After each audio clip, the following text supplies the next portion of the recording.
Бүгдээрээ сайн уу? Өмнөх бичлэг маань Клаудины өрөөнд ороод дууссан да. Зөндөө хүн дэмжиж байгаа шүү. Дараагийн партийг нь хүлээж байна гэсэн учраас яаран яаран бичлэгээ түрээд ирлээ. Би өөрөө хүмүүст бичлэг маань тгийж их хүрнэ гэж төсөөлөг болохоор таад маань хүлээцтэйгаарай. Бичлгүүдээ удаахгүй л хичээнэ. За тэгээд энэ удаад өмнөхөөсөө хамаагүй олон буюу 10 бүлгээр багцлан бэлтгэсэн учраас тухлан сууж таалан сойрхоорой. Мэдээж өөрөө уншиж мэдрэхийг хүсвэл эсвэл өөр олон сонирхолтой маахуайг их хэл дээрээ чанартай орчуулгатайгаар уншихыг хүсвэл www.dosmanga.cgmn хаягаар зочлоорой. Цаашдаач маахуйны төрөл жанраар цар хүрээгээ улам тэлэх учраас эртхэн үнэн уншигч нь болоод аваарай заяа. За ингээд үйл явдал руугаа орцгоё. Өнөөх Клаудын чинь төгөлдрөөр тоглож чадах уу? Туузаар юм хийж чадах уу? Шоогоор эсвэл шатар тоглох уу энэ гээд Лейла маань багаасаа өнчин өрөөсөн байсан юм чинь яаж юм язгуурчнуудын тоглоомуудыг мэдэх вэ дээ? Ингээд Клаудын чи юу ч мэдэхгүй тэнэг гөлөгнөөс ялгаа алга гэд өрөөнөөсөө гарч Лейла түүнийг орой хотл хүлээсэн ч эргэж ирэхгүй. Лейла гарахт нь үүшлэгч нь даашин за өөртөө үлдээ гэд бас нэг алтан цос өгöd гаргав. Гарах замд нь бас гай газар доороос гэдэг шиг Клаудын таарад мушилзаж ирээд баяртай гин. Ингээд Лейла гомдлоо тисэж ядан гэрлүүгээ яарч явахдаа бүдэрч бас нэг гайг хичээр гүнтэнтэй тааралдчихав. Ядчихт нь нөгөө алтан цосоо унгаад гүнтэн тэрэн дээр нь гიშгчихсэн заяв. Гүнтэн хөлөө холдуулж Лейлагаар газарт байх зоосыг нь ахуулж байхдаа юу ч хэлэхгүй ч гэсэн цаанаа л нэг Лейлаг доромжилсан байдалтай. Ийхүү хөөрхий Лейла минь анх удаа л ингэтлээ доромжлуулж голдоо ортол гомдож үзэн би л ахынхаа гэрлүү хар хурдаараа гүйсэн юмдаг. Лейла зочролт орсондоо ч юм уу 2 хоног ойрууч орлого гэртээ бөгөв.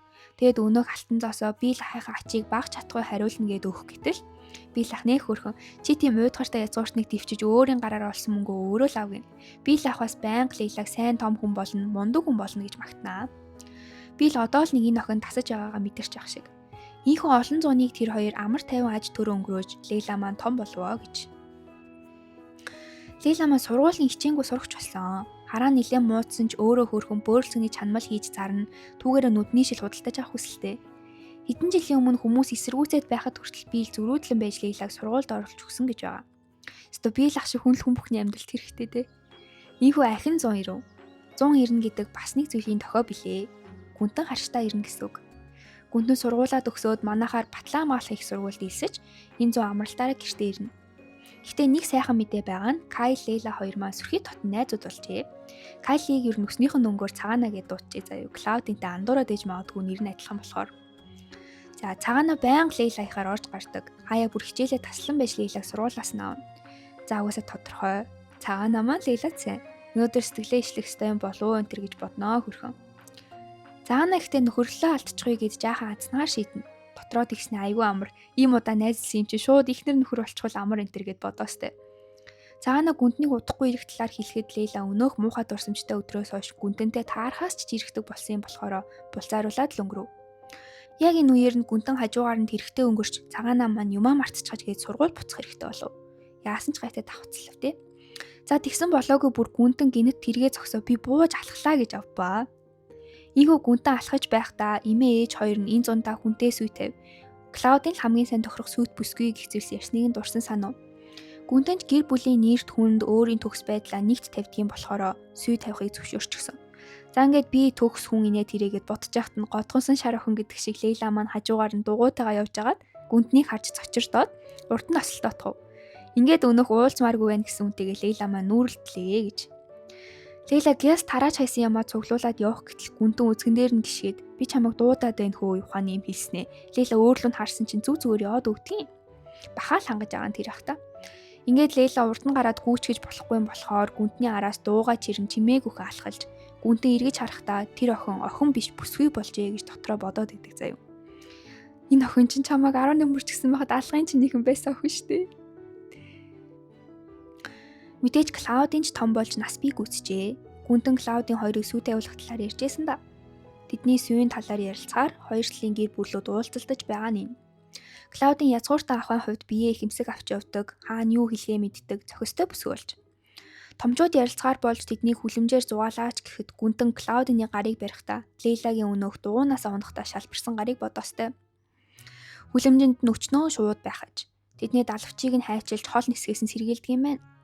За гэтэл хүлэмжийн шуудыг нь арчилдаг хүн нэг шар бялцуухан далавчийг хайчилж үзүүлвэ. Гүнтэн гэтэл наад шуугаа миний өрөөнд аваачаа тавьчих гэв. Шар өнгөтэй сул дорой бяцхан байлцуухай түүнд хэнийг санагдуулсан байх уу? Мэдээж Лейла.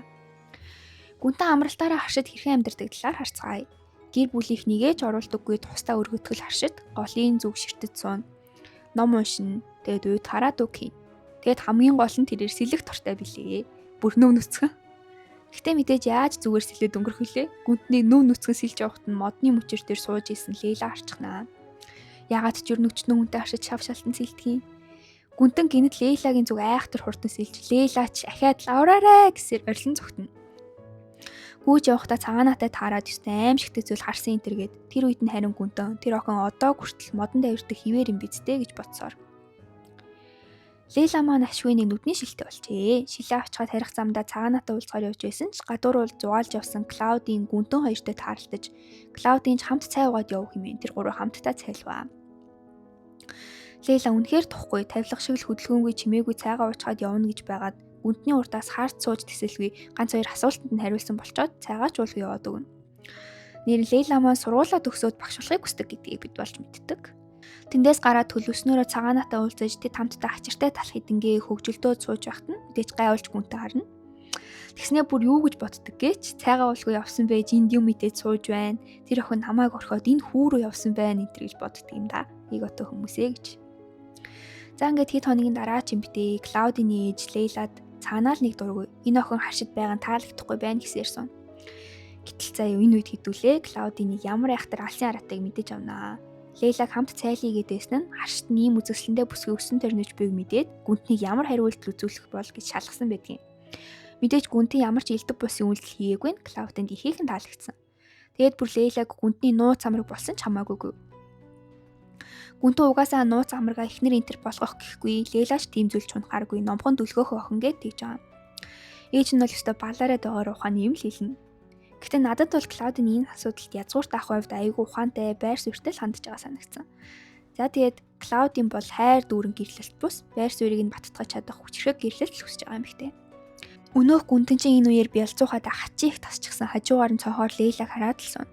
Цагаанаа маань Лейлатай уулзахаар гэртэн иржээ. Лейлал ямар их сайн хажуугаар нэг хөрхөн гинэн хонгор байдлаар бодоол.